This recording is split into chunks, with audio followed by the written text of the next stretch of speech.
C'est l'histoire d'une œuvre d'art. De l'art. De l'art. J'adore.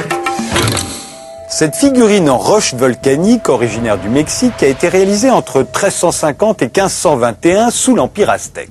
Elle est liée au culte de Xipétotec et à première vue, on pourrait se dire qu'il s'agissait d'un culte assez pacifique, la figurine étant assise, les jambes croisées, les mains sur les genoux.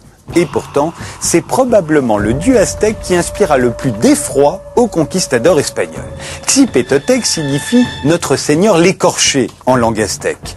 Dieu de l'agriculture, du renouveau de la nature, il s'écorche lui-même pour nourrir son peuple. Son culte se déroulait le 2e mois du calendrier aztèque, celui de l'écorchement des hommes, et consistait en d'effroyables sacrifices humains. Les uns étaient des sacrifices de masse où l'on arrachait le cœur des prisonniers de guerre, les autres étaient réservés à l'élite des guerriers ennemis, forcés de se battre contre des guerriers aztèques. À ceux-là aussi on finissait par arracher le cœur, mais une fois morts, les prêtres leur découpaient soigneusement la peau du visage et du buste. Seules les jambes étaient épargnées, enfin si l'on peut dire, car elles servaient, paraît-il, de nourriture sacrée aux prêtres, avant qu'ils ne se parent de la dépouille charnelle du sacrifié.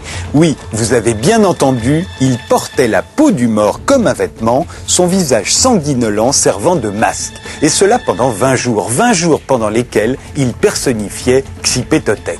Regardez bien la figurine. Les marques à la base du cou, des poignets, des genoux ou encore au-dessus de la poitrine et au milieu du dos indiquent qu'elle est revêtue d'une peau humaine. Et pendant ces 20 jours, la peau jaunissait, évoquant une feuille d'or. Ah oui, je ne vous l'avais pas dit, Xipétotec était aussi le patron des orfèvres.